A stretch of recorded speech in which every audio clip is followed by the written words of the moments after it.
perhatikan apa yang kita pikirkan, karena itu yang akan melahirkan ucapan. Apa yang kita pikirkan itu merupakan akan melahirkan suatu bentuk ucapan gitu. Apa yang kita pikirkan. Jadi perhatikan apa yang kita ucapkan, karena itu akan menjadi suatu tindakan gitu. Betul.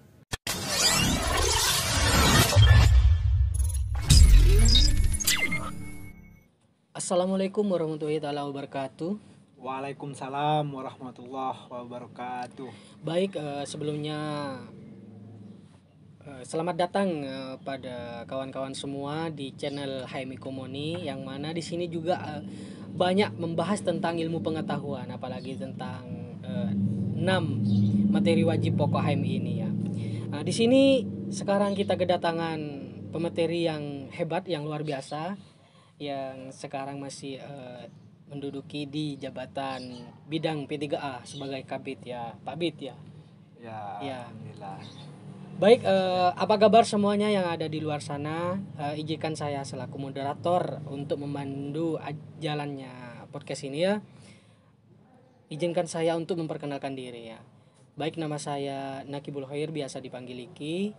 Nah, di sini di Komuni sendiri saya sebagai Departemen Infokom. Nah, baik, untuk Pak Bidnya bagaimana? Apa saya yang memperkenalkan atau Pak Bid langsung sendiri ya? Oke, mungkin saya memperkenalkan diri ya. Iya, baik, langsung silakan Pak Bid. Oke, tapi kalau di HMI Komuni itu sendiri, teman-teman udah kebanyakan udah yang tahu gitu iya, ya. kenal. Udah kenal lah istilahnya kan.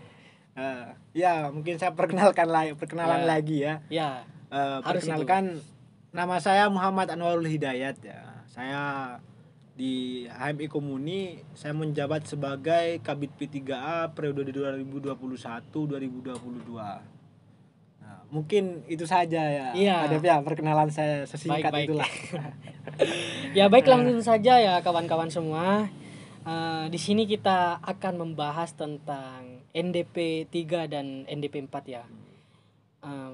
Di sini tentunya bagi kawan-kawan kader semua yang entah apalagi pada khususnya kader yang baru di LK-kan itu masih mengambang-ambang istilah NDP ini ya. Maksudnya di sini ada sedikit pertanyaan Pak Bid. Nah, yang pertama ini Bid, apa sih yang dinamakan kemerdekaan manusia itu? Nah, mohon ada penjabarannya lah sedikit ya, agar kawan-kawan di luar sana sedikit mengerti mengenai hal itu, Pak Bid. Oke, terima kasih ya,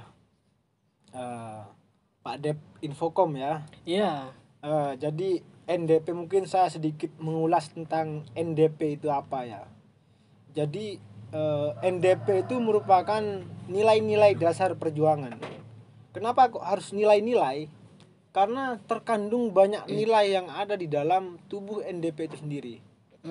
Jadi NDP itu dia tidak hanya mengandung satu unsur nilai, tapi banyak nilai yang terkandung di dalam NDP itu sehingga dikatakan sebagai nilai-nilai dasar perjuangan. Oke, kembali kepada pertanyaan, apa tadi pertanyaannya, Pak Dep?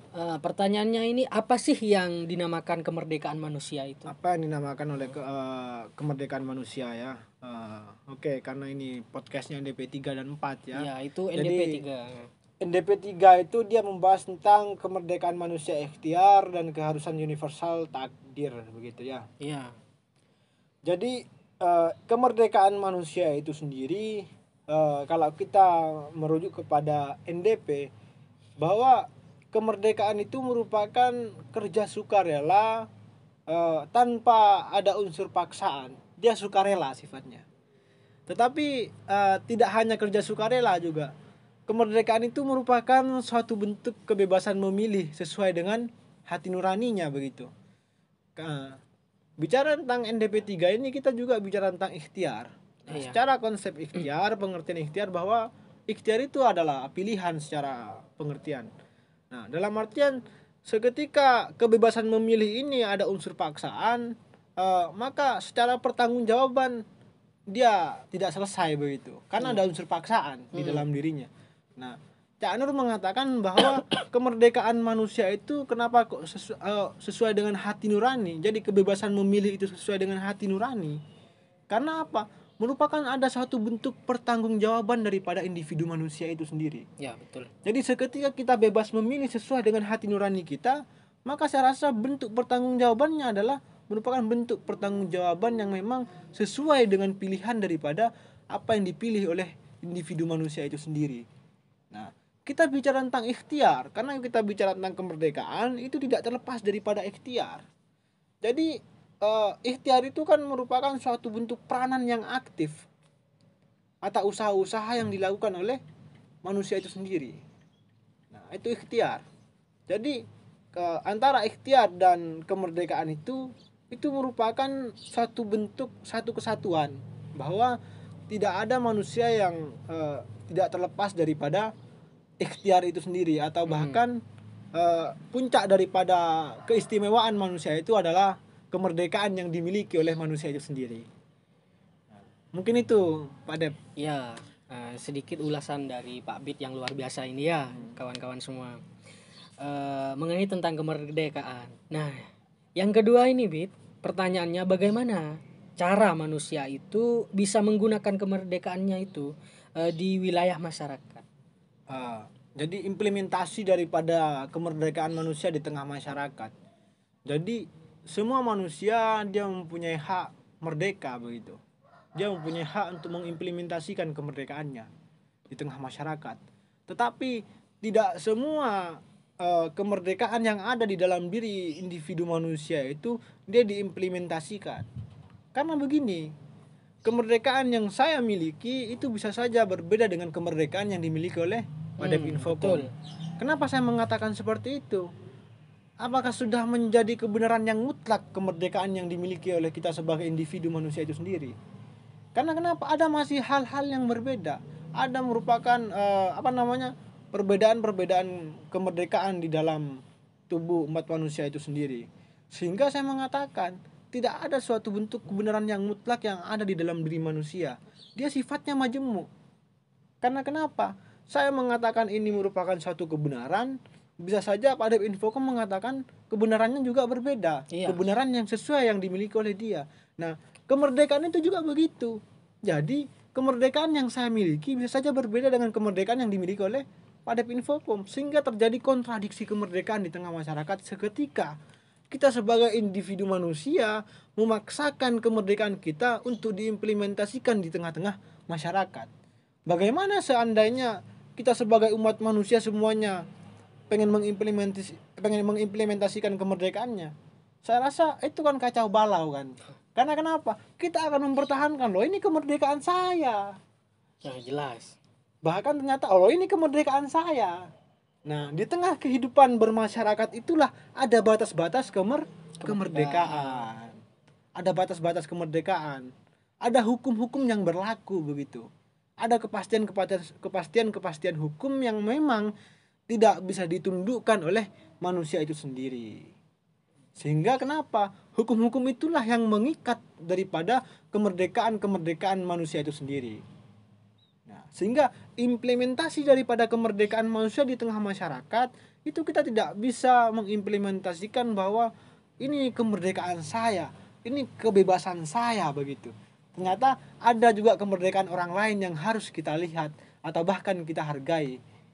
Karena tidak semuanya kemerdekaan umat manusia itu sama. Iya, betul. Nah, itu mungkin itu Pak Dep. Ya, berarti di garis bawah itu kemerdekaan kita masih ada kemerdekaan orang lain. Nah, betul, ada kemerdekaan orang lain yang juga harus kita hargai gitu. Nah, pertanyaan selanjutnya itu Babit, apa sih yang dimaksud dari keharusan universal? Nah, yang dimaksud keharusan universal itu, nah saya tadi kan menyinggung tentang batas-batas kemerdekaan begitu ya.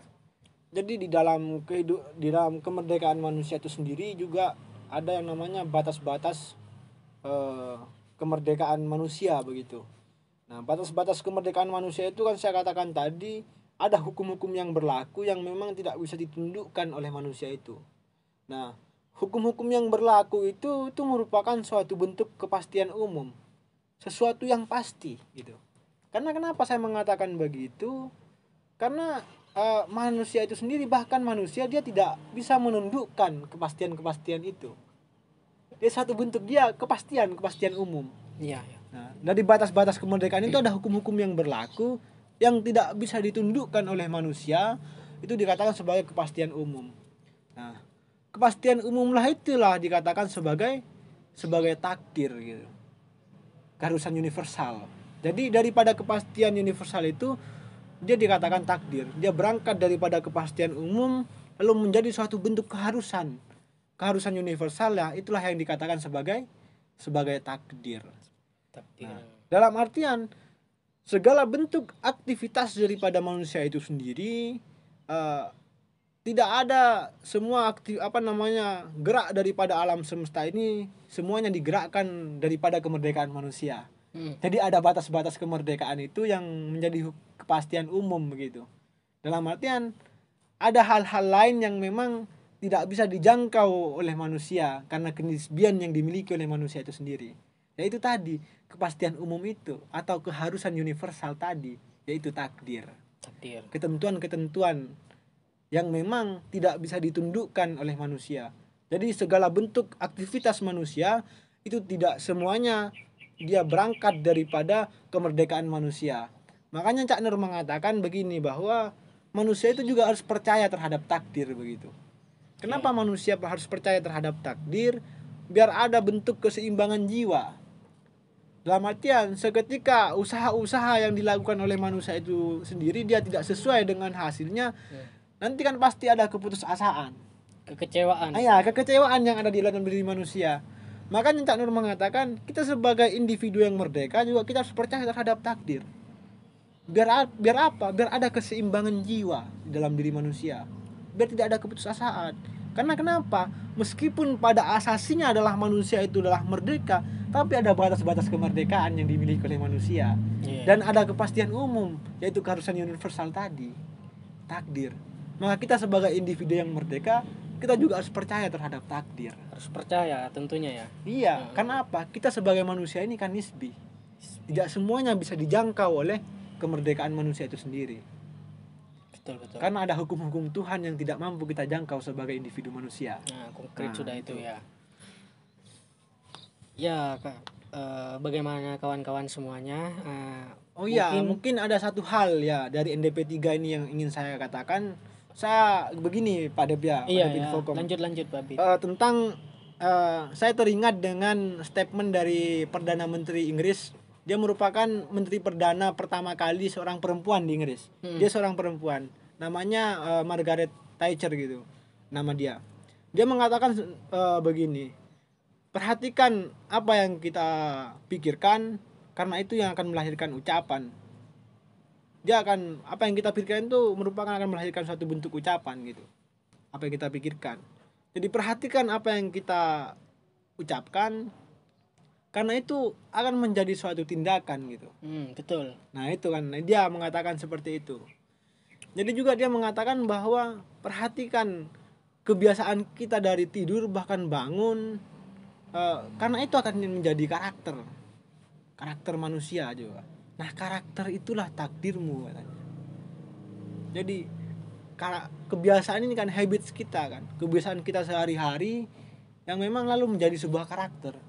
Nah itulah takdirnya. Jadi takdir itu juga dia berawal daripada mindset manusia. Dia berawal daripada alam pikir manusia itu sendiri. Jadi apa yang harus kita rubah? Yang pertama apa? Merdekakan pikiranmu. Pola mindset kita harus berubah ya. Harus berubah. Perbaiki mindsetmu, perbaiki pikiranmu. Hadirkan alam pikir yang maju. Hadirkan mindset yang progres. Karena itu yang akan melahirkan suatu ketetapan daripada mindset kita itu sendiri. Ya mungkin kita bisa beranalogi. Bayangkan orang yang hafal 30 juz. Dia berawal daripada pikiran, berawal dari habits dia, kebiasaan dia membaca Al-Quran, menghafal Al-Quran. Lalu dia jadi tahafal, jadi tahfidz 30 juz. Karena itu yang dia berangkat dari pikiran, lalu menjadi kebiasaan. Lah itulah ketetapan namanya, takdirnya gitu. Jadi apa? Jadi tahfidz Quran gitu kan. Iya. Nah itu. Makanya apa yang harus kita rubah? Mari kita rubah dari merdekakan pikiran kita. Mungkin itu Pak Dep. Ya baik, terima kasih. Itu sangat kena sekali ya kepada kita semua. Kita harus juga pandai-pandailah untuk memikirkan apa yang kita ucapkan, dan apa yang kita ucapkan itu sebagai tindakan kita ya, sebagai mestinya. Untuk terlebihnya cobalah, silakan minum dulu Pak Bit Oh, ya. siap-siap ya, sampai disuruh Sebelum minum kita saya lanjut ini ya. ya.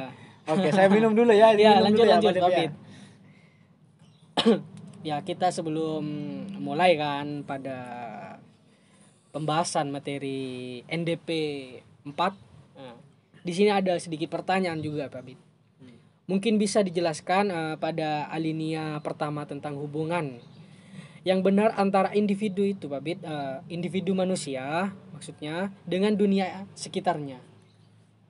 Oke, tentang NDP 4 ya yang Iya, di NDP 4 alinea ya. pertama ya. Jadi NDP 4 ini dia membahas tentang ketuhanan yang Maha Esa dan peri kemanusiaan. Seketika kita bicara tentang paragraf yang pertama, bahwa telah dijelaskan di muka bahwasanya hubungan individu di tengah kehidupan bermasyarakat atau bahkan dunia sekitar itu bukan hubungan penyerahan. Itu yang perlu digarisbawahi, dia bukan hubungan Iya. penyerahan. Dalam artian seketika hubungan individu manusia ini adalah hubungan penyerahan di tengah masyarakat atau di dunia sekitar, itu akan berkonsekuensi meniadakan kemerdekaan manusia itu sendiri. Bahkan kan kemerdekaan ini kan merupakan suatu keistimewaan yang dimiliki oleh manusia. Nah, seketika kita hubungannya adalah hubungan penyerahan, dia akan meniadakan kemerdekaan itu. Dia juga akan meniadakan kemanusiaan itu. Dia akan meniadakan keikhlasan yang dimiliki oleh manusia itu sendiri. Kenapa saya mengatakan seperti itu? Karena pada dasarnya adalah kemanusiaan juga berangkat daripada kemerdekaan. Dan kemerdekaan itu juga berangkat daripada keikhlasan. Jadi ada kesinambungan. Ada berkesinambungan. Nah, seketika hubungan manusia adalah hubungan penyerahan, maka apa yang akan terjadi sebagai bentuk daripada konsekuensinya adalah apa? Perbudakan yang terjadi. Secara konsep kemanusiaan, apakah itu manusiawi sistem perbudakan? Sedangkan pada asasinya kita sebagai individu ini adalah individu yang merdeka. Nah, itu kan kesalahan besar kan? Iya. Kita sebagai Tentunya. manusia kan tentunya kan menjadi suatu bentuk kesalahan bagi saya. Karena kenapa? Kita sebagai individu yang merdeka jangan sampai meniadakan kemerdekaan kita, meniadakan kemanusiaan kita, dan meniadakan keikhlasan kita. Karena pada dasarnya kemerdekaan itu adalah kerja sukarela dan kebebasan memilih sesuai dengan hati nurani, kemurnian hati. Ikhlas itu kan secara kebahasaan pengertian dia berangkat daripada kholas, bahasanya kan berangkat daripada kemurnian begitu kan. Kemurnian yang dimiliki oleh manusia itu sendiri sehingga menjadi bentuk daripada kemerdekaan itu, kerja sukarela dan kebebasan memilih sesuai dengan hati nurani katanya kan. Iya. Maka seketika manusia itu adalah penyerahan terhadap dunia sekitar dan di tengah kehidupan bermasyarakat, maka saya mengatakan bahwa kita telah kehilangan esensi daripada kita sebagai manusia itu sendiri. Dalam artian apa? Kita sebagai manusia, kita sudah kehilangan esensi daripada manusia itu sendiri. Tapi jangan terlebih meluas dulu. siap. Karena ketika bicara tentang esensi, itu masih ada sangkut pautnya di NDP 4 ya. Iya, siap. Ya, saya bacakan ya Pak Bit pertanyaannya ya. Apa esensi dari ketuhanan yang Maha Esa dan pri kemanusiaan itu ya? Dan pri kemanusiaannya. Oke. Ketuhanan yang Maha Esa ini kan dia merupakan, atau mungkin saya mengatakan monoteisme lah. Esa ini tidak ada Tuhan selain Tuhan Allah lah kalau di Islam ya. Iya. Kalau di Islam itu sendiri Tuhan Allah begitu kan.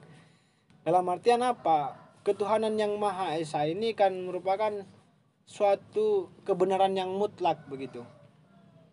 Saya mengapa mengatakan kebenaran yang mutlak, ketuhanan yang Maha Esa? Karena dia kebenaran yang terakhir. Bahkan manusia ini ada, dia tercipta oleh kebenaran terakhir tadi, atau kebenaran yang mutlak tadi. Nah, itu kalau ketuhanan yang Maha Esa. Jadi kita sebagai individu manusia ini kan, bahkan alam semesta ini ada, bahkan sore kali ini kan terlihat mendung kan, Karena ada yang menciptakan kan. Betul. Karena ada yang menciptakan. Yaitu tadi Tuhan yang Maha Esa. Dalam artian begini, tidak ada Tuhan selain Allah kan.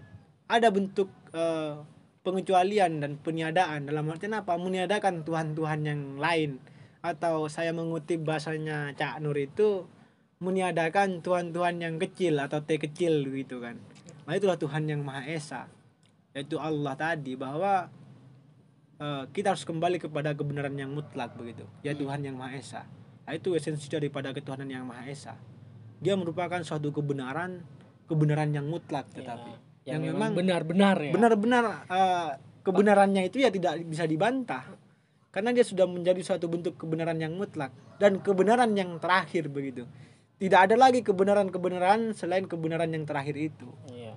Sedangkan kita sebagai manusia ya kita hanya sebagai, bahkan relatif kan yang dimiliki oleh manusia itu sendiri. Semuanya relatif ya. Nah, kalau kita tentang bicara esensi dari ketuhanan yang Maha Esa dan pri kemanusiaan, mungkin ya pada prinsipnya ya ketuhanan yang Maha Esa ini dia memancarkan sifat-sifat pri kemanusiaan. Jadi kita sebagai individu manusia yang bertuhan, kita juga harus memiliki yang namanya kemanusiaan. Karena kenapa saya mengatakan tadi, berketuhanan yang Maha Esa dia memancarkan pri kemanusiaan. Begitu sebaliknya, tidak ada ketuhanan yang Maha Esa tidak ada pri kemanusiaan tanpa berketuhanan yang Maha Esa begitu. Jadi antara ketuhanan yang Maha Esa dan pri kemanusiaan itu merupakan satu kesatuan. Selagi manusia itu bertuhan, maka harus berpri kemanusiaan. Karena itu merupakan bentuk konsekuensi logis daripada kita bertuhan. Sebagaimana kita di Islam, ya mungkin sedikit kita flashback ke belakang lah ya. Bagaimana Islam diturunkan oleh Sang Maha Pencipta atau Allah itu sendiri, bahwa kita mungkin dari kecil ya, kalau kita mengenal sejarah tentang Islam ini ada, ya mungkin mengenal yang namanya masa-masa jahiliyah lah gitu Pak. Masa-masa jahiliyah itu bagaimana sistem perbudakan yang tadi sistem perbudakan seakan-akan tidak ada nilai daripada manusia, kita sebagai manusia itu. Karena apa? Diperbudak, tidak ada nilainya manusia itu. Bagaimana perempuan-perempuan dibunuh kan tidak bisa berperang. Sedangkan Tuhan menciptakan laki-laki dan perempuan ini kan dalam tahap yang sama. Sama-sama apa? Sama-sama manusia kan. Kenapa kok harus menghilangkan manusia yang lain? Karena pada dasarnya itu haknya dia untuk hidup padahal kan. Sebelum Islam ini ada ya. Sebelum Islam itu turun atau masa-masa kenabian atau kerasulan daripada Muhammad, karena Muhammad yang membawa Islam kan.